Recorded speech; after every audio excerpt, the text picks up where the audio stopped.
All right. So first of all, again, just kind of welcome everybody on here. Appreciate Tyler Shorter for hopping on here with us. I kind of realized from a scheduling standpoint, having Ryan at Pro and then Casey at Kinetic Pro, and then Tyler Shorter from Pro. Like I feel like I realize naming wise, it's probably a little confusing, and then also just because it's you're kind of almost in between, honestly, Tyler, from what we do it, what our talk with Ryan was about, and then also what our talk with Casey about. But honestly, I think there's a lot of gray area in between that we probably didn't cover. That's I'm going to try to focus on. And I know I sent you the kind of the question template, but I definitely want to make sure that we touch more on like some of the youth athlete development, kind of that long term athletic development stuff. We really didn't get to talk with Ryan about that too much. We didn't talk about it with Casey, and I also want to kind of definitely make sure that we touch on just from that still that pitching aspect, but from a strength and conditioning lens and vice versa, and maybe things that we can do better at the high school level. Obviously, when you were playing college ball, what maybe could have been done better at the college level, because I know you probably got, I don't know if you guys had a strength coach when you were at Shepherd or not, but I'll let you kind of dig into that as we go. But obviously, we'll start out with kind of our normal questions. What's your title at Pro? What's your role? What's your main responsibilities? And kind of what's just your day to day schedule and stuff look like. So start off again, just title, role and responsibilities, and just what your day to day schedule looks like. Yeah, so at Pro, I act as the head assistant strength and conditioning coach, just under Ryan. So in that kind of background, I handle a lot of the contacting of new clients. So he has been fortunate enough, or I've been fortunate enough that he's put a decent amount of responsibility on me to get in touch with clients and get people set up, do a lot of the evaluations as long as I have time. And then on the baseball side, I act as head pitching instructor. So Andy Ultimus, who is the director of baseball and softball operations here, kind of oversees everything. Whereas, like, my background through college baseball, I was always a pitcher, and that was something that I honestly kind of got into because I didn't feel like, both on the strength side and the baseball side, I developed as well as I could at an early age. So getting into like long-term athletic development and use uh, stuff, like I felt like I just came up short from where I could have been, and not saying that I was going to be a professional by any stretch of the imagination, but I always felt like I had more in the tank physically than what I was able to achieve.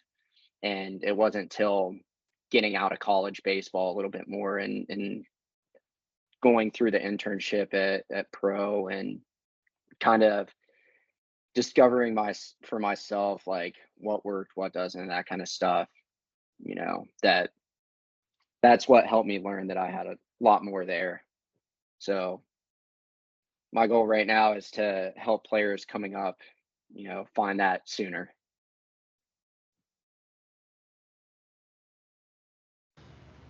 What does so with all those kind of like again being basically the second in command from the S&C side and basically from the baseball side. Um, what does your just so people know from like a private sector, because I know like some of the people in here want to potentially work in the private sector at some point in time. What does your day to day schedule look like? You don't have to get into like at 3 o'clock I do this at four. Like basically just like how often are you, what ratio are you doing S&C? What ratio are you doing just S&C? What ratio are you doing just pitching Yeah. or just baseball related activities? And then what ratio is there like a hybrid where you maybe have an individual client that you're working with? And then how much of even the S&C is with non-baseball athletes and things like that. So kind of just what does your weekly and daily schedule look like, and what percentages of that are delegated towards general pop, baseball, private baseball, just baseball, etc. Yeah.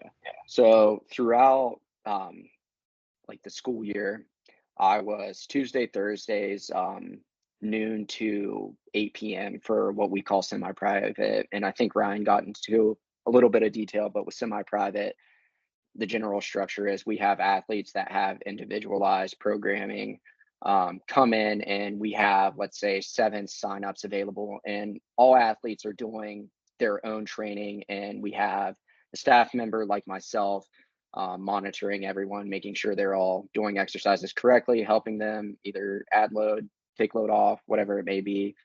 um, So right now, going into summer, on Tuesday, Thursday, 3 to 7 p.m. for semi-private, and then honestly, everything outside of that is super open.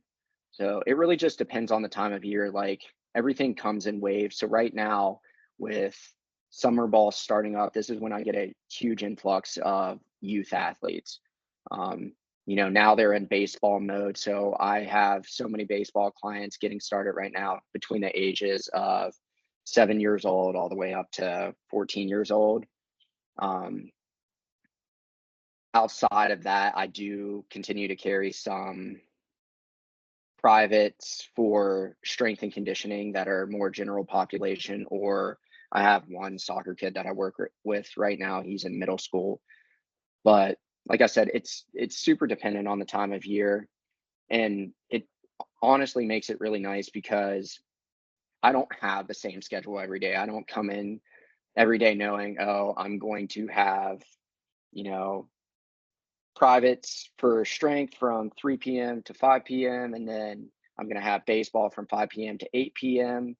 It's nice because every day is different and it keeps things fresh for me. And I'll have days where it's just baseball all day and it's kind of a relief those days. And then I'll have days where I want to be away from the baseball side and, I'll have a mostly strength and conditioning day. So, like I said, it just keeps everything fresh.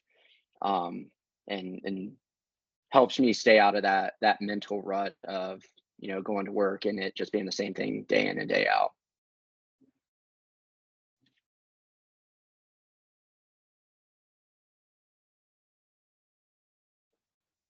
mm, I'm having trouble hearing you right now.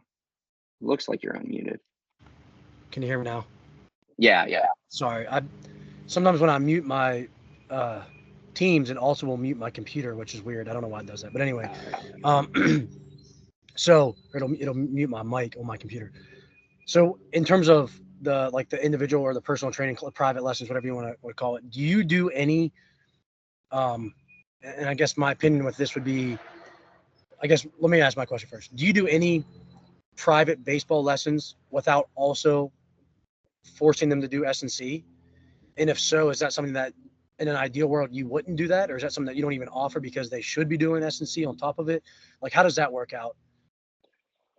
So I think we're on the same page here, but I would absolutely love to force everyone into doing both.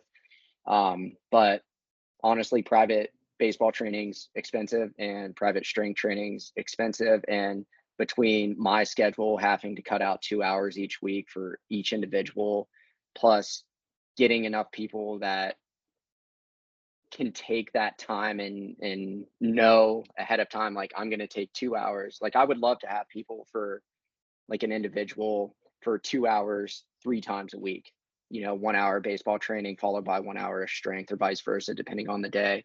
But it makes it really difficult. I'd love to find a way, and that's kind of what I'm in the process of right now, is slowly adapting it and changing it in a way that makes it accessible for the clients to do both.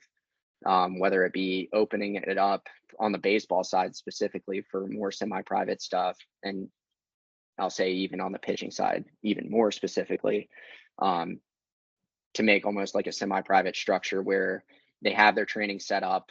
We have either me or before too much longer, hopefully we just hired another pitching guy that I think will hopefully help out a lot in this development, but have someone kind of set on their hours and come in and do their pitching stuff with kids so they could have me or another coach in there at any given time. But I don't love the idea of people just doing just the baseball training or just the pitching training because, and this is why I got into strength in the beginning myself, is I saw how big of a role that plays in your performance and your athletic development. And I want to have people do both, and I definitely make a push for them to do both, but at the same time I can't force their hand, at least yet. And trying to, like I said, make it make it accessible to everyone more than anything else. So Yeah, and I think that's something that obviously, like, I kind of expected that to be part of the issue sometimes. And again, it's one of the things where you do have to kind of pick your battles and develop that relationship before you tell somebody like, hey, no, like you have to do this or you have to do that or you have to pay for this, you have to pay for that. Like, I do think, just my personal opinion on something too. It's like, as you start working with a kid, and especially as if they're a young kid and they're just trying to basically just understand the ropes of what the pitching aspect of it, and they're doing other activities. But you start getting some of these high school kids, and it's like the way you sell it on them is like, look, like you're being held back right now just by your physical capabilities, unless you get stronger, bigger, can create more momentum down the mound, more mobility, whatever it is. Like there's going to be a point of, they're just not going to be able to maximize any more of what their just natural abilities are if they don't enhance the physicality aspect of it. So I think that thought process is, I completely agree with it. And I think it's also one of the things where that is the struggle sometimes with the private sector is sometimes it's hard enough just to get kids in once or twice a week just to pitch for an hour, let alone to lift for another hour on top of that. Um, I wanted to ask you that, but normally I would have started with this next question, or would have went to this next question. So, what would you say? Like, and again, you can look at these from two separate things or blend the answer together. But what would you say are like kind of from your perspective? And you don't have to give us like, I literally just basic your thought process. Like, what's your overarching kind of like pitching philosophy? Like just development. It's like taking a 7-year-old, and if you were to work with him all the way until he was 17 and he graduated high school and was going to go play college, like what would be like there's just those basic underlying developmental thought process, and then also the same with S&C. And again, obviously, in an ideal world, they're going hand in hand with each other, but or maybe in your mind, the philosophy is the exact same. You're just molding it towards pitching versus being in the weight room. Um, but what's kind of just your overarching standards, overarching philosophy on those two things? Yeah, so I'll start on the baseball side because I think there is a lot of overlap, but there is some that are kind of specific to the baseball side or the strength side. Um, on the pitching side specifically, one of and I forget who I had heard said this, but said one of the worst things for a pitcher is to make them a pitcher. And that sounds super backwards, but it's the specificity of Yeah, like, not to me it doesn't. I think that's awesome. I think that's exactly I think that's the part of the issue that we have sometimes. But yeah, keep going. yeah, and we try to get these people get these kids specialized so early, and we start like I had a kid the other day that I told their parents straight up, like we were upstairs, he's 9 years old, and I told him, I'm gonna shoot myself in the foot here, but this is one of the worst places he could be at times. If he's not with the right coach that's doing the right things and he's trying to break down every single move, like the big thing with me is overall just athletic throwing and getting players to find what movements and what patterns work best for their body and trying to narrow that bandwidth. So when we look at the throwers at the highest level, like not every throw is exactly the same. And as we know, we no movement's ever going to be the same. No squat's going to ever be that exactly the same. That being said, the best have the most narrow bandwidth when it comes to that. They're reproducing similar results. It's like a signature, right? Even if I sign my name 10 times, it's all going to look different, but it's not going to be exactly the same, but it's going to look similar enough that you know it's my signature, and it's going to look nothing like your signature or anybody else's. So kind of getting the same movements to come out with the slightest bit of variance. But like I said, overall, just athletic throwing and giving them freedom and allowing them to figure out like, hey, what works best. And we do that by letting them try different things instead of trying to allow them to or trying to get them to make the perfect throw every single time. Let them know what a bad throw feels like. Let them know what a good throw feels like. Because that's the only way that we're ever going to find out what good and bad in the throw actually is by experimenting and learning. Um, but on the strength and conditioning side, one thing that I've thought about more recently is there's not, in my opinion, Um, there's not enough rotational movement in the weight room to train it. And whether it be to add load in that or add the speed. And even though baseball players get a lot of that already, finding ways in the weight room to do that, I think, is super, super important, super valuable. That's not to say that we shouldn't squat, we shouldn't deadlift, we shouldn't do all of our, typical movements in there. But the best thing that you can do for your sport sometimes, most of the time, is play your sport, right? And replicate those movement patterns. And on the pitching side, we're super limited by how many throws we can make. Workload management is such a big issue in baseball right now, and they're trying to crack down on it with pitch counts and limiting innings for starting pitchers and that kind of stuff. But yeah, I think, sorry, lost my train of thought. No, you're good. I think there's a lot to be said about just the idea of trying to stay. I mean, we always joke as a strength coach, like anytime that I've ever worked with baseball or when I've been around baseball, it's always the joke of like pitchers aren't really athletes and all this. But the thing about it is, I would say that the guys that I've been around, whether it's the high school guys that we've had at pro, the high school guys that I've had at KP, the college guys when I was at UT, the college guys at Fairmont, and then all the like I said, the minor league guys and everybody in between. The guys that have typically been the best. Again, there's always outliers, but the guys for me that have typically been the best also are pretty damn athletic. Like they're not somebody that when they were 12 or earlier, they didn't just decide I'm just going to be a pitcher. Like it's something where like most of them, especially in high school ball, were still playing another position. It might have only been first base, or they might have just DH or played the outfield or something, but they were trying to be as athletic for as long as possible before they specialized. And again, some of them might have still only played baseball, which I'm not a big fan of. Other than maybe when you kind of get to your junior, senior year of high school, maybe.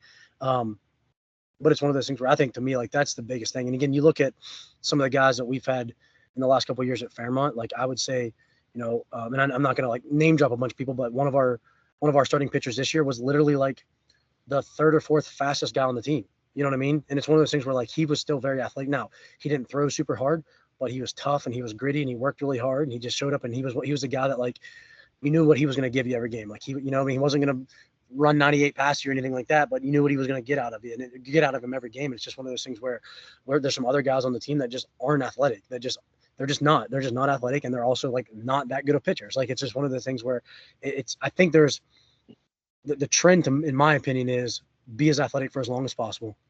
And then worry about being a pitcher secondarily until it's time to where like your number one focus is to be the best pitcher you can be. And then that's where like what you mentioned again to kind of tie it together with your answers. I agree. I think there's a point where we have to be able to still expose you to some sort of, same with hitters, we have to still be able to expose you to some sort of rotational work on top of our normal trunk stability work and our normal, upper lower body push pull squat hinge carry, all that stuff, plyometrics. But we have to be able to find other ways without putting stress on the weakest tissues. So I think for sure, and I know again these calls are very close together and everything, but I know we talked about the pitch counts and all that, and again it's mind blowing just that you got kids that will go play a weekend game at 12 years old and or weekend double headers at 12 years old on some travel ball team, and they're going to pitch whatever. They're going to have a 60 pitch count on Saturday and they're going to turn around and do it again on Sunday, but you would never ask a big leaguer to do that. Like they're just not going to do that. It's like, why are we expecting a 12-year-old kid to handle a higher workload density than what a guy that's getting paid millions of dollars to do? It's mind blowing to me. But anyway, we'll probably touch on that here a little bit more.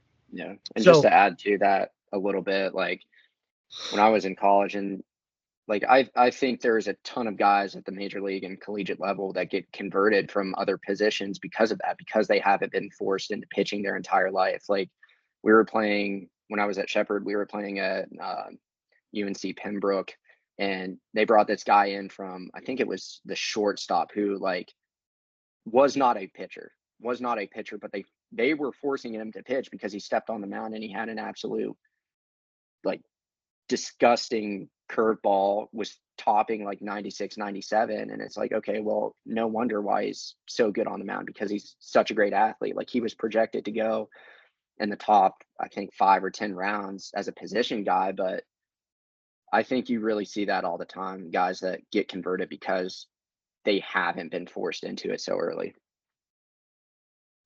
Yeah, that gets back to again like the whole workload and throwing volume. It's like, some of these guys have thrown their best pitches when they're 17 years old, not when they're not when they're 22 or when they're 27 or 32. Like if they do have the chance to go play college or go play professionally, like some of these guys have already thrown the best stuff they're ever going to throw when it really doesn't matter all that much, because that's all they've built up their capacity so early on. They've kind of limited themselves to an extent. So it's definitely something that I'm very anti, and I'm so glad that that's kind of like the same thought process that you're having.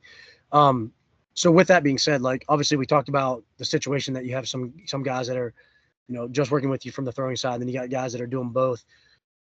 Obviously, there's crazy times of the year. You got this time where some of these guys are still playing Legion ball or travel ball or whatever it is. You got the fall kind of, which is really the most like developmental phase for these guys, assuming especially if they're not playing another sport. You got winter, which is kind of that prepping, last bit of prep, and then in season. Can you just kind of like maybe just briefly touch on kind of summer/fall, winter/spring, what like typically the guys that you work with, what an ideal guy, like guys that you had Tingler lifting with, was Tingler lifting with you as well when he was with you? Yeah. So Yep. guys that like in a best case scenario, how many days a week, like minimum, do you think that these guys need to be doing stuff? Like how many days a week do they need to be throwing? How many days a week would you typically advise them from a lifting standpoint? And again, that's just minimal effective dose. That's not, hey, you need to come in every day just to do some soft tissue and mobility. Like how many days do they need to actually like show up and spend an hour of throwing, spend an hour of lifting? Kind of again, summer, fall, winter, spring. What would that look like for you, best case scenario? So I'll kind of give you the general overview of the pitching group that I run, where I get guys at the beginning of August. And in my ideal world, they don't play fall ball. I'm very against fall ball in most cases. I think they play enough throughout spring and summer, and that's really their time to get after it in the weight room and actually start to develop rather than being out on the field and, for lack of better verbiage, sucking throughout the fall too, just to get, 2 months to try to develop and become a better player. So in the ideal world, I get them in August, and we go through what I call a deload phase on the throwing side. And what that either looks like is 2 or 3 days a week of more movement based stuff. So that's where I'm working in um, some rotational training into the baseball side of stuff. I'm trying to build their arm health, and we're spending next to no time throwing as far as duration. So if I get them 3 times a week, we're spending maybe 10 minutes throwing, and that throwing is going to be low intensity, um, just to keep them moving. I think last fall, um, August and September, I had guys throwing once a week on Wednesdays for 10 minutes, and that was it. More so just to keep feel, um, rather than completely setting it down. And the reason for that, I think there's a lot of good adaptations that occur throughout the season. And we start to kind of lose those whenever we set it down for a while. And then part of getting started throwing again, we have to, regain external rotation range of motion, then lose internal rotation range of motion, that kind of stuff. Um, that I'd rather than just keep, even if, and I don't have any research or studies, or I haven't done any testing to say like that's enough to keep it going. But in my mind, it's better than nothing. But that's when we really get after it in the weight room and do our movement stuffs through the fall. Whenever we get into, I'll say October, November, December, that's when we start our more ramping up phases and get into our high intensity throwing 3 times a week. And I go an alternating schedule. Honestly, I would like to have them more than 3 times a week for the throwing stuff. And I think it's important to throw to some amount every day as long as, our body's recovered. But I see really good things from only going 3 times a week. That's when we start to, I don't want to say back off the strength side, because we're doing a lot of the same stuff we're doing in season. We're just lowering the volume because the closer we get to season, the more important their on field performance becomes. So if we're trying to get something always has to give. And I think last week you had discussed that as well. Like, we can't go high intensity on strength and baseball 24/7. Some, like, our body can only handle so much. So backing off one side to get a little bit more out of the other side. And then once we get closer to spring, I'm I'm still good with 3 times a week lifting. I'd like to see at least 2 times a week. Um, but when guys get into their college seasons and high school seasons, it makes it really difficult for them to come in. And not saying you can't. I think that's a cop out. That's an excuse. You can always find time. And a lot of times when you're in season, I know I program our in season lifts for 30 to 45 minutes. Get in, get what you need to get done, and get out. But I don't know if it's a matter of players don't understand that that's what's going to go on, even though I feel like I do a pretty good job of communicating that with them, or if that's just their way of getting out of it. But once spring and summer hits, like I said, continuing that, but on the throwing side, I kind of take a back seat. So what I mean by that is if they throw in a game on the weekend and they come in on a Tuesday, I adjust what we do based on how they're feeling, how much they threw, that kind of stuff, rather than bringing them in and saying, no, we're throwing a bullpen no matter what you did. So I like to think of that time of year, I supplement everything that they're doing already. And I try to cover that on both the baseball side and the strength side, but specifically the baseball side is where I notice that I have to supplement more than anything else. Yeah. So the first thing that, you know, my brain went to when he started talking is the shutting it down, kind of during that deload phase or whatever you want to call it. I know I can't speak for sure what they're doing now, but I know that at one point in time, probably 10 years ago, 8 to 10 years ago, Cressy, that was a big change that they made at Cressy's Sports Performance, of his idea of, we used to tell guys to, shut it down for a week, 2-3 weeks, a month, however, and they were kind of making that, unless you're a 10-year big league vet and that's what you've done your whole career, they're not going to change anything then. But they were kind of starting to get to the point, especially as some of this workload management and the acute to chronic workloads and all that stuff started to come out. They basically were telling guys, hey, like, we're not going to actually shut you down at all unless you have an injury and unless it's something that you've done your whole career, right? If you're a young guy, it's something we're not going to stop doing. And I agree with you, because the thing is like, there's certain adaptations that throwing year round provides you. It'd be no different than, you just played basketball for whatever, a 5 month season, or even long, let's say, because of playing, start playing in the winter, you played in your spring high school season, then you played Legion ball or travel ball or whatever it is over the summer. So now you basically played 8 months out of the year. If you were to do that with basketball and you take a month off of basketball and you go out and try to play a game, like your tissues, everything, you've lost some of that tissue, health that you've developed over the time. So it's, again, to me, that's something, again, that when I was down at KP, we really kind of tried to limit guys taking time off if we could absolutely help it. And the other thing too is, and again, this is some of the research, I might be out of date with the research by a couple years, but definitely at some point in time, there was research showing that for every week that you take off of throwing, it takes you a month to build back that acute to chronic workload, that ratio back.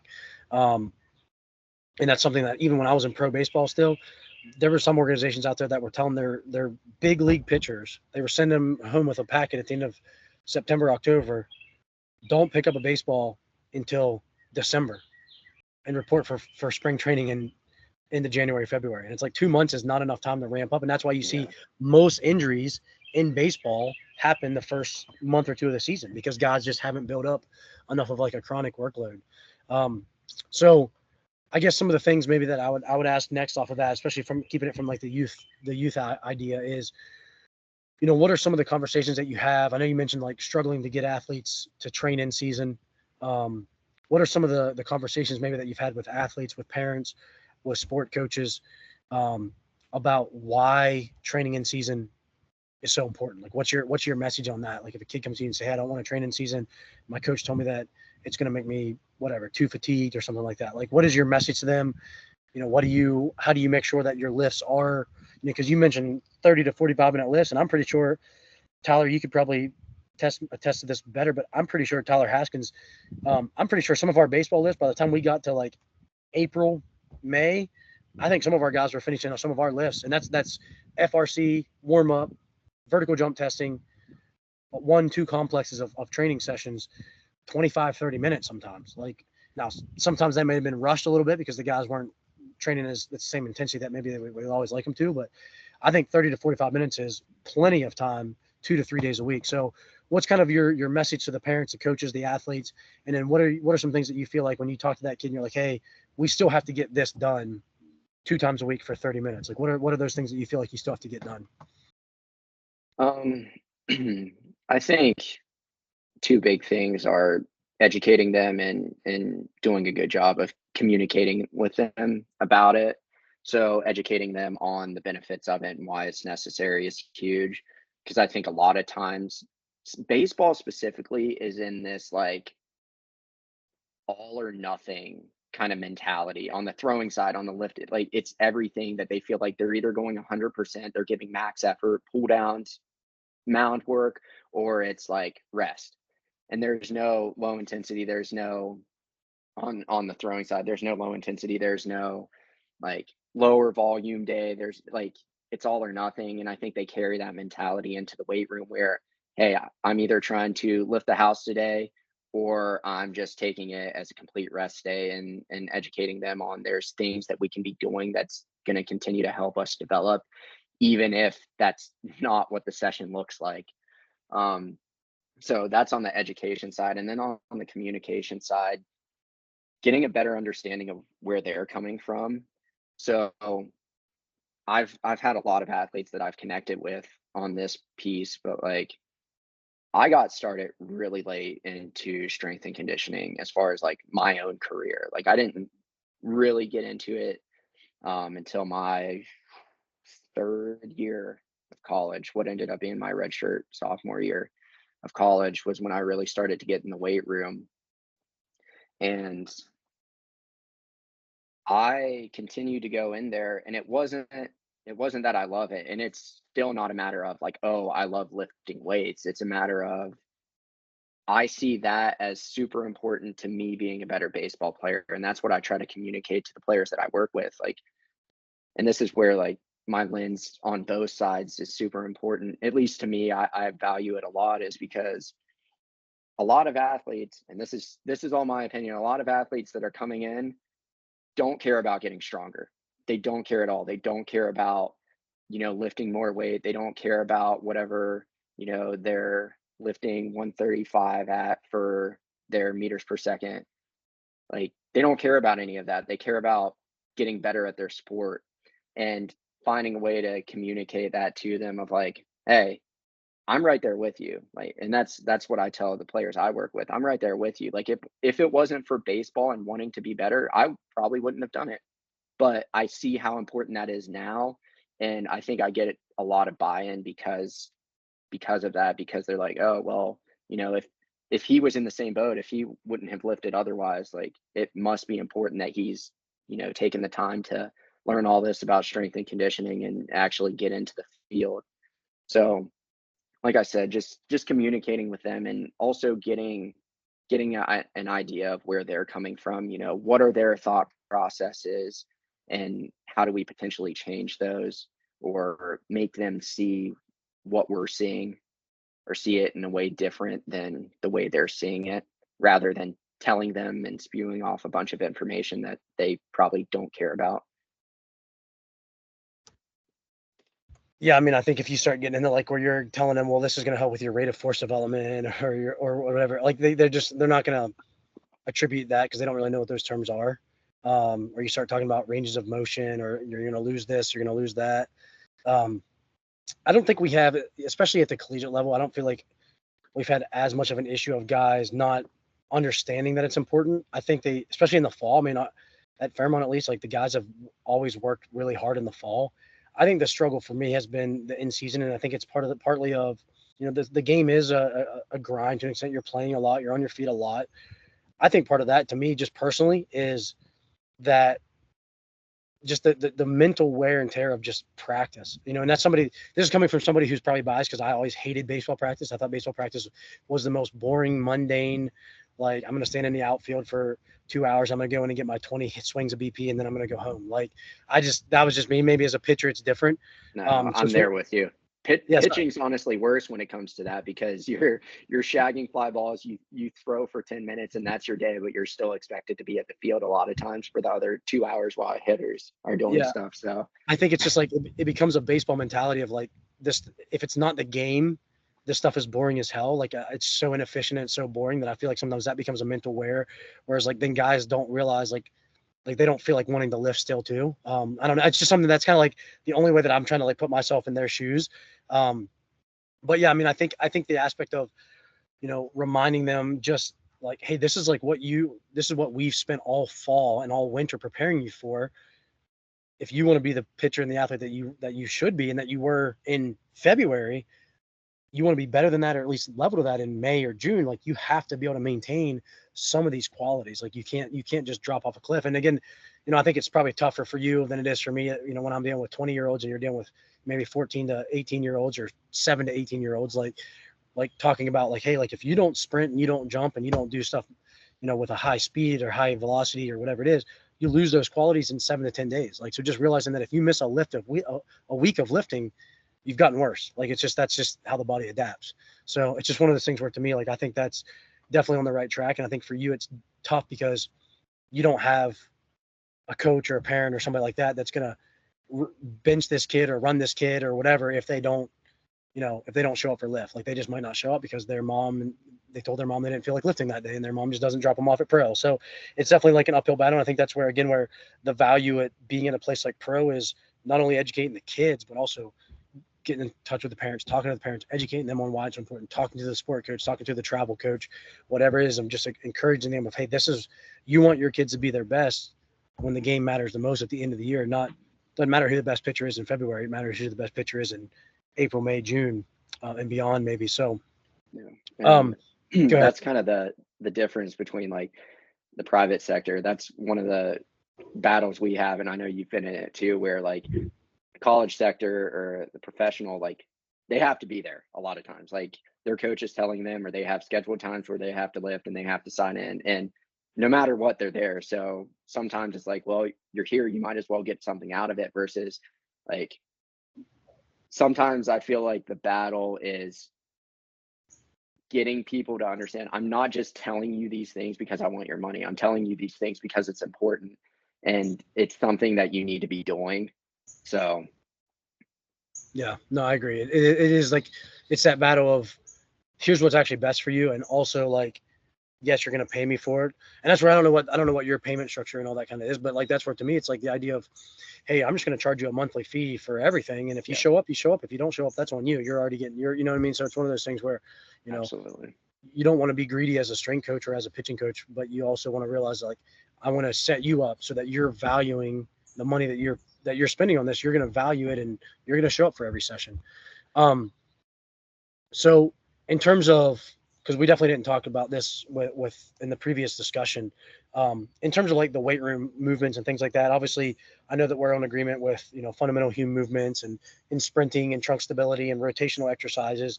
But are there any things that you've seen, especially like with younger athletes, kind of prepping them for that high school, and then high school athletes prepping them for college? Is there anything that you've seen, like, where you're like, hey, this exercise to me is like biggest bang for its buck, or hey, this exercise is a no go, like we just don't do it, and maybe it's you just don't do it because of certain times of the year, or because of athlete, like maybe you would still do it with a football player, but you wouldn't do it with a baseball player. Is there any exercises at all in the weight room that you feel like have been biggest bang for the buck for all the athletes at pro? Um, I guess kind of just start diving in a little bit more to exercise Yeah. selection, main exercises, any bad application or any exercise that when applied in a wrong scenario can be bad exercises, things like that. Yeah, so I'm definitely a believer that there's no bad exercise, it's just bad timing of each exercise. I think everything has has its place. And same thing on the baseball side. There's no bad implement. There's no bad training tool. It's all about how you use each one and when you use each one and who you're using it with. So that's kind of a broad way of answering a piece of that. But outside of, I think some of the biggest ones are sprinting, jumping, throwing of some sort. But to go kind of off what we would typically expect, like a big thing that I've been getting into lately, because we had talked about managing workload on throwers and hitters sometimes, is water bag training. It's something that the more I get into, the more I really like, because it allows us to train rotation without stressing the throwing arm as much. I can have a water bag up by my chest doing rotations with that. And it's teaching me to stabilize my lower half. It's teaching me to decelerate my trunk as I rotate with it, against, like, stopping against the water.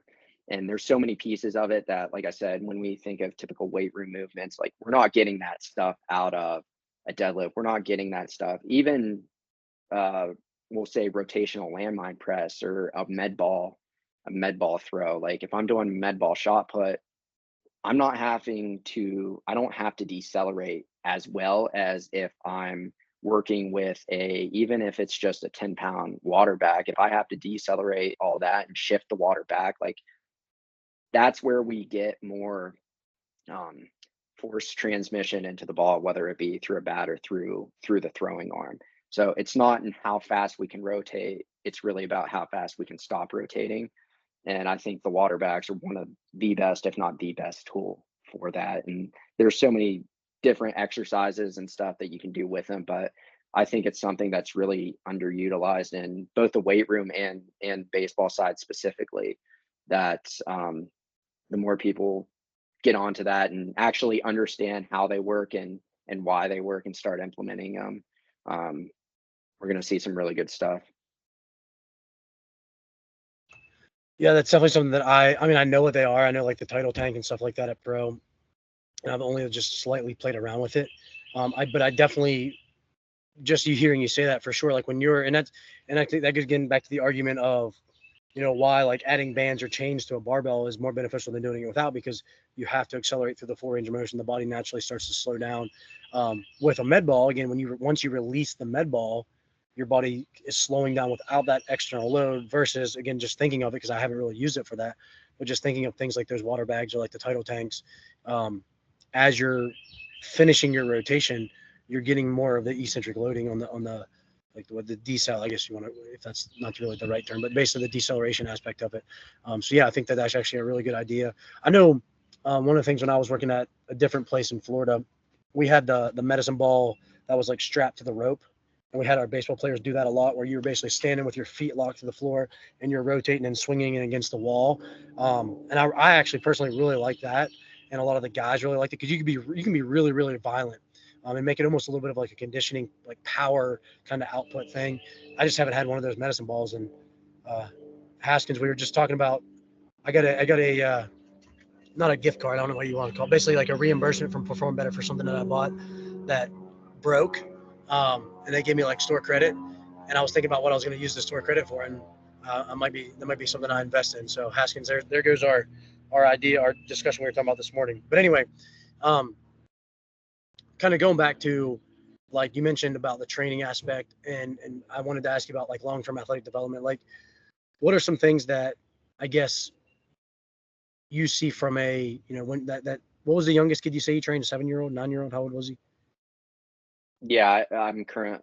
I haven't seen the kid in a couple weeks, but I do have kids that are young as 6 and 7 years old.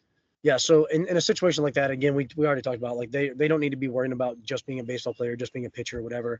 But what do you think is like the most important thing from a, how do you keep that kid coming back from 7 to 17? How do you make sure that you're, doing right by that kid and not rushing him to learn how to be a pitcher or learn how to do like hang? I mean, not that there's anything wrong with kids doing hang power planes, but like how do you play the long game? I guess, like, what's your thought process on playing the long game?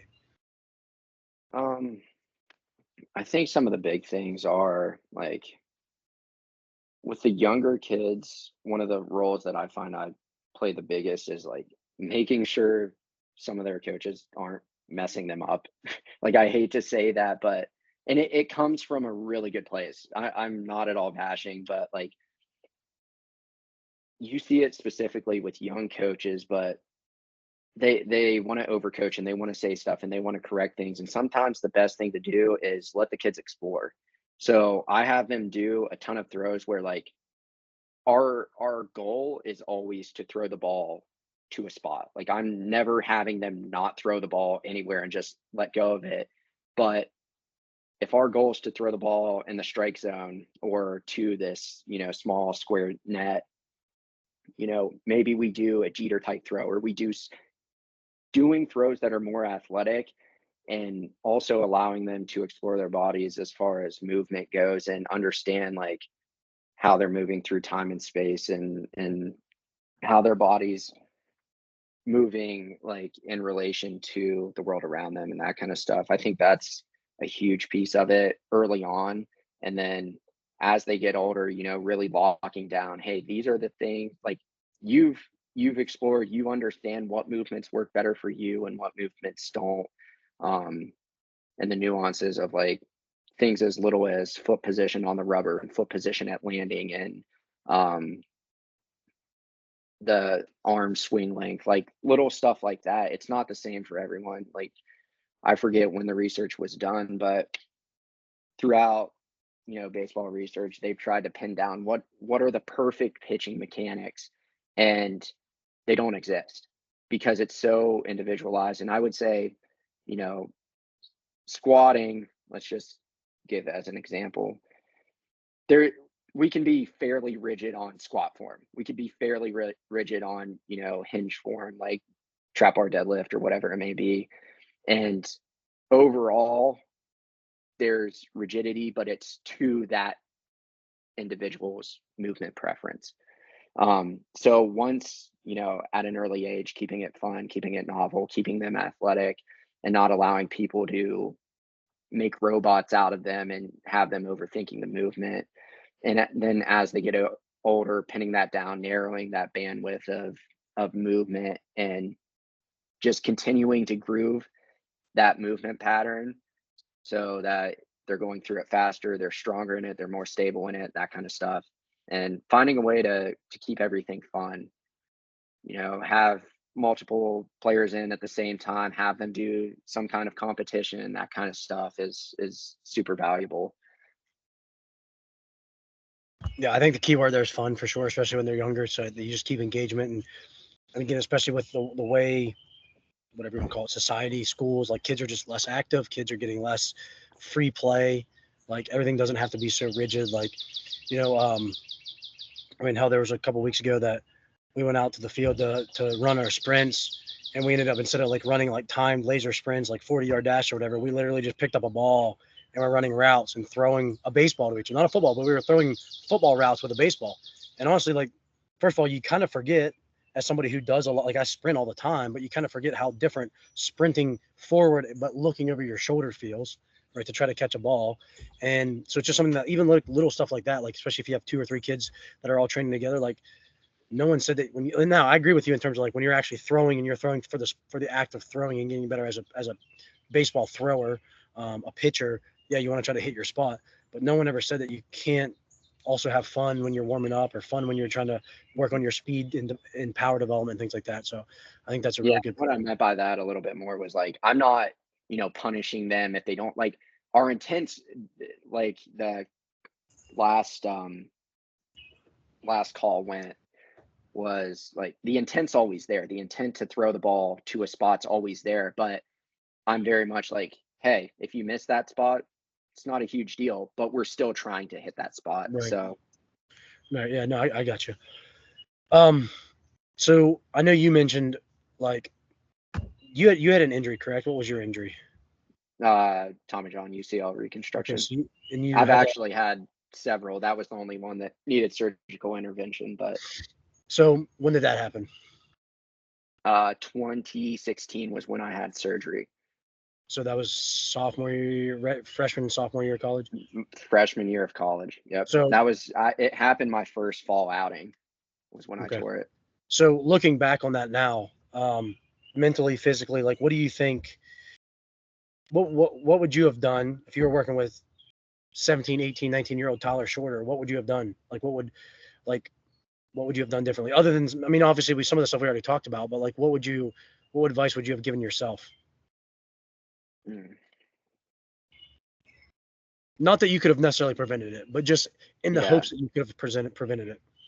So am I, to ask a question back, am I trying to get the most out of my baseball career, or is this like a current me? What would I have done differently? Both, because again, this goes back to like my Okay. mindset of like my mindset is like, and I've probably said this to most of the people that have been on these calls is like, I think if we're just as a strength coach, if we're just putting our priorities and like trying to do injury prevention or injury mitigation or whatever, I think we're trying to chase in a ghost because it's something that we can't prevent them all anyways. I think if we're performance driven and performance oriented, then we would hope that we mitigate some of these injuries. So I guess both. Like, how would you? What would you have done differently? What do you wish you would have done differently? How would you coach other kids differently now than how you were to give them the most to maximize their athletic potential and their performance, but also without at the detriment of hopefully saving them from an injury? Yeah. So I think, and there's really no one to fault, but I think on the performance side, like if I was still playing or still trying to play with that idea in mind, taking my health and fitness way more seriously when I was younger. I think I was gifted for my area, relatively speaking, and I got by with that, and I thought I was going to continue to get better. So I didn't. It's not a problem till it's a problem, and I had had some small injuries, but it wasn't a real issue, so I didn't really care. Like, I would go into physical therapy after an injury, they'd get me straight, and I'd go right back out, and that kinda goes into the PT world and how it doesn't always do a great job of bridging the gap between, normal life and performance. Instead of trying to get grandma to be able to sit down on a toilet again, like, I have to go, sit into my back leg for 9 innings for 140 pitches or whatever it may be. So very different in that sense. Um, but yeah, on the baseball side, I would have taken my physical health and gotten started instead of trusting everything that I was told, actually looking into things myself, like I started doing after the injury and learning more about how I needed to move, what I needed to be doing. But from a life standpoint and from a um, professional standpoint, I wouldn't change anything at all. I tell all the players that I work with that this is like having Tommy John was the best thing that ever happened to me. And they kind of look at me funny, but it's made me who I am now, and it's taught me all the things that I know now. And instead of saving myself, from that or preventing that from happening, I'm able to hopefully, reduce the risk of every single kid that I work with, and not only reduce their risk of injury, but I've learned so much about performance both on the baseball side and the strength and conditioning side that I'm able to help those players that are under me so much better because I've gone through injuries, because I didn't throw hard, because like it's helped me, it pushed me to be what I am now and continues to push me to be a better person than I was the day before. Yeah, no, I think that's great. I think looking back at it and knowing that, and I think all of us, honestly, especially anybody probably in my like generation, is because we didn't have like there was no private facilities where I live. Like it wasn't doing anybody other than the football team who was lifting with their football coach and who was doing basically just bodybuilding stuff. Where I'm from, it was like no one else even touched the weight room. So it's one of those things where again, like you can't really look back and be like, well, I wish I would have done this. I wish I would have done that because you can't change anything. It is what it is. But I think for me, that number one, that makes me value what our roles are more important because it's like we get the chance to save these other kids from the stuff that we missed out on or from the injuries that we had or whatever it may be and set them up for better opportunities of performance than what we ever had. But also the fact of like, I also wouldn't necessarily want to go back. Like I can say like, oh, I wish I would have been doing like Olympic lifting in high school. Yeah, like I wish I would have been, but it is what it is now. I'm glad that I didn't because now I know all the things that I don't want my athletes to have to go through, like that I don't want them to do. Like it's, it's I'd rather it be like that. I'd rather have made my own mistakes and done the bro workouts and done the trying to get my bench press as high as I possibly could for the reason of not just ego. Other than that, you know what I mean? Ego and cranky ass shoulders. Like that's the only reason that bench press is good for you. Like so, it's one of those things where you look back at like all the stuff that's like, yeah, there's just there's no reason to have done that. Like now that I know that, now there's other things that I can help other athletes, save themselves from those same mistakes. Yeah, and it's more than anything, it's helped me find my purpose. Like Yeah. it's helped me find like why I'm here, what I'm supposed to be doing, at least in my mind. Like who knows where I would be if that stuff wouldn't have happened. But once you find that purpose, it makes things a lot easier and it drives you. So the last couple questions I have here, and I have one here is like young coaches and things like that. And part of this not podcast, part of this like series of doing this is, trying to talk to coaches that are kind of in that like 4 or 5 to 10 year realm of being a strength coach. Obviously, we're going to have a couple coaches here in the next couple of weeks that have been coaching for 20 plus years on here, which is going to be good to hear from them and ask them these questions in a little bit different way. Will kind of show us where we all need to, the direction we all need to be going. But what would you say, like in the years that you've been from being an intern to being a coach, like what do you feel like some of the things that you struggled with initially and that you've gotten better at, or things that you still So struggle with that you need to get better at? One most definitely is overcoaching. Like, coming out of it, like getting started, I felt like, Dunning-Kruger effect. I thought I had all this information and I was so ready to share it with everyone.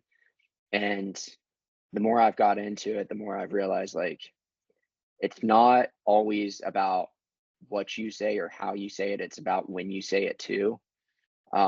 So the example I give to people is if you're coaching at Fairmont State and I walk in the middle of you coaching and I'm just standing there watching.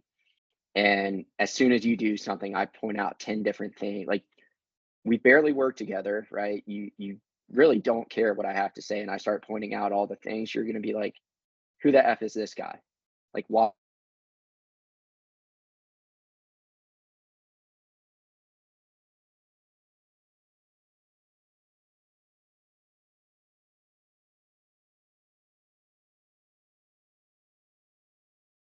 we good here?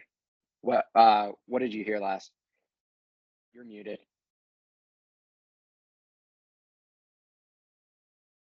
Muted. I can't hear you. You're muted, Adam. All right. Yeah. Sorry. So you walk in and you tell me 10 different things that I'm doing wrong. Yeah, you're gonna be like, who is this guy? Like why like you're not ready to receive that information versus let's say you have a bad day, like you're just not on your A coaching game and you come up to me, I just stood there, just watched, you respect what I have to say and you're like, hey, what do you think I could have done different? Now you're actually going to be ready to receive that information and also putting it in a way that is going to be taken better. So over coaching and also knowing how and when to coach is something that I think I'm doing better now than I did at the beginning.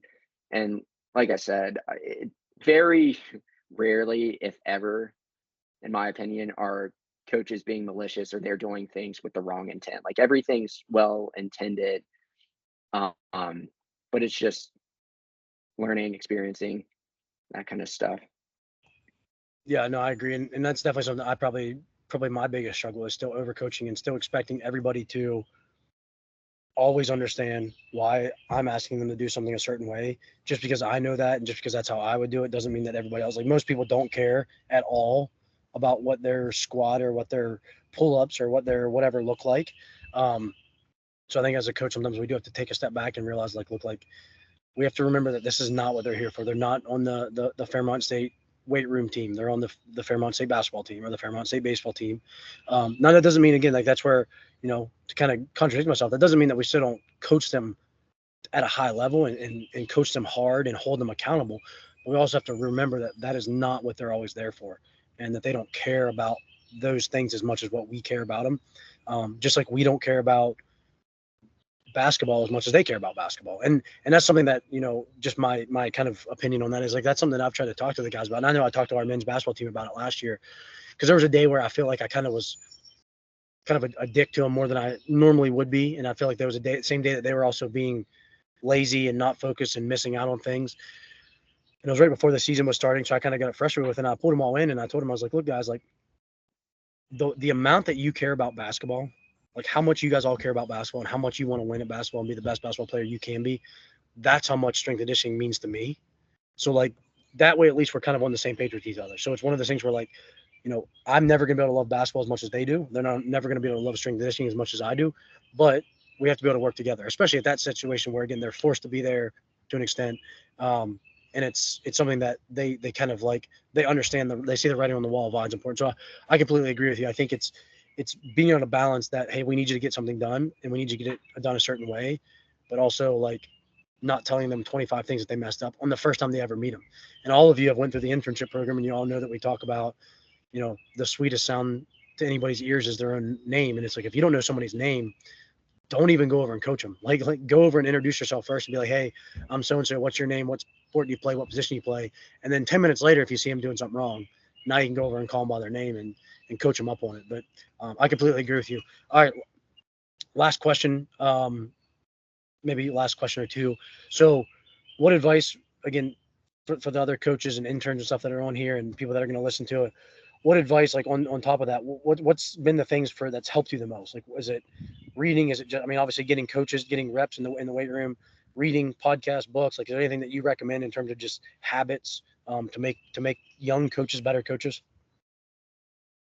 Yeah, so education to me is one of the biggest ones, and I think there's two sides of it. Like, I think we need to challenge ourselves and challenge our way of thinking constantly, and instead of seeing things through the same lens all the time, we have to be able to step outside our comfort zone and be like, maybe I am wrong. Maybe I could be teaching this differently, because I think you learn a lot in that process. And yeah, maybe you don't like a lot of it, but going back to something I said earlier, now we know that that's actually bad, right?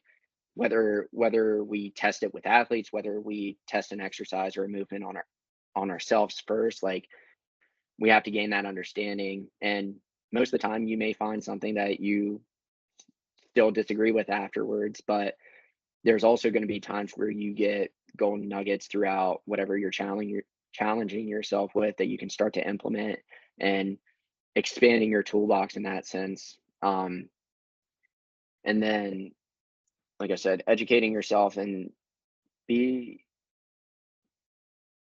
like, love what you're doing. You should absolutely love what you're doing. And something I've been on lately has been like my background on my phone right now is balance is a lie. And the reason I have that set is because if you truly want to be great at something, like I'm not going to neglect my family, I'm not going to neglect my loved ones, but any waking minute I have to myself, I'm trying to spend it educating myself. I'm trying to spend it learning more about, this thing that I say I'm passionate about. Because if you truly are passionate, you want to do great things, whether it be in the baseball world, in the strength and conditioning world, or whether it be in the business, whatever it may be, like go after it. Because the the people that you see as at the top of it, they probably weren't worried about like, oh well, I have to make sure I take, this much time a week to be happy and do things I enjoyed. Like they're getting after it. And maybe once they get to that point, they have the freedom to do that. But up until then, like it's a grind. It is an absolute grind. So that's kind of where I am now with that, and viewing it as like, if I want to get there for all the young coaches out there, um, if you want to get to where you're trying to go, you better make the commitments just as we expect our athletes to do. We say if you want to be great, you have to do what greatness does, and you have to be in the weight room, and you have to be, you know, all these things, and you have to do all these things. But if you're not doing the same thing on the professional side, you're no better than what you say they may be. Yeah, I mean, I think that's perfect. I think that's something to end on, and just to kind of add my little point to it. I'm definitely somebody that I feel like I'm always trying to do stuff, and I need to always continue to still get better about listening and reading and watching stuff, and also balancing that with stuff as much as you can, because it is impossible to have everything in your life be perfectly balanced. It's just not possible. But the thing that I always say is, and I tell every internship group this, and I probably don't say it enough to all my coaches and everybody kind of in our circle, is if just the 5 of us that were on this call and the handful of people that are going to listen to the call, if we were all competing for the same job next week, like it was all of our dream job and we're all competing for it, like which one of us is doing what we need to do to get that job? Like I got a 7-8 year head start on all of you guys. So what are you guys going to do to like catch up to me? You know what I'm saying? I'm not saying that in a bragging way. It's just one of those, like, what am I doing to not get caught up to you? If anything, like what I need to make sure that I stay humble, and I realize that there's things that I need to get better at too. So it's like, I think that's the mentality, is like, we were all athletes at some point in time. Like this profession is very much like chew you up and spit you out if you don't come in it with the right mentality. And I think for sure, like we all need to take that competitive approach that we had as an athlete, and utilize that, because I went to that speed conference this weekend and there's 400 people at that conference, and like it's like, what if me and those 399 other people are all applying for the same job? Like what am I going to be able to do to set myself apart? We all went to the same speed conference and we all just learned the same shit. Like which of us is actually going to apply it and send emails to the people that presented it and ask more questions? Like that's the kind of stuff, like I completely agree with you. Being able to step out of our comfort zone, prioritize the things that we need to get better at. But anyway, I appreciate you. If you don't mind, I want to add to that just a little bit. Go ahead. Is like, building your network, like both for job possibility reasons, but also for like furthering your education. Like one of the best things that you can do is explain things to other people and talk to other people and bounce ideas off other people. So building your network, more importantly for that reason, such a huge piece, because everyone's gone through their profession. Like everyone has unique experiences, and there's things that you've learned in your time that I have yet to experience, and there's things in my short coaching career that I've probably experienced that you haven't. And learning from others and building your network for that purpose is huge. So not that I'm a super social person by any stretch of the imagination, but like it's something that is so valuable. Yeah, and to be honest with you, like again, just to kind of bring it back to the point of this, like that's what we're doing here. Like, to be honest with you guys, like some of these conversations are super easy. Like texting Ryan and be like, hey, you want to hop on a Zoom call with us all? Like I wasn't nervous about that. Like to an extent, asking you, like I wasn't really nervous about it. But asking people like Bobby Sapezi, even though I know Bobby would be like super excited to do it. Like he's somebody that's busy, that's been in the field for 10 years longer than what I have or more.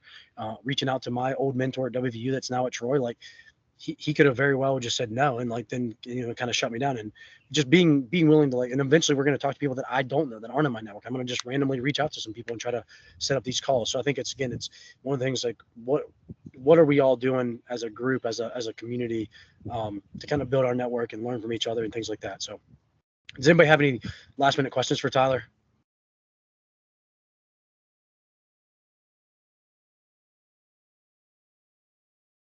All right, we'll leave it at that. Tyler, appreciate it. Like I said, I think you do an awesome job at Pro. Just not only from what I've seen, but obviously talking to other people up there. I know, like I said, I got a lot of respect for you. I know that private sector is equally as challenging in different ways as the college and the professional level. And like I said, I think you guys make a huge impact on the youth athletes and getting them in a position to be more successful human beings, more successful young adults. So I really respect that and appreciate that. And if you guys want to get in touch with him, obviously he's on all the socials and stuff like that. You can get his number. He's in the group chat that we have going as well. Yeah. So don't hesitate to reach out to him. But Tyler, appreciate it. Best of luck. Keep working hard, getting better, and we'll be in touch. Sounds good. Thank you for the opportunity. Yep.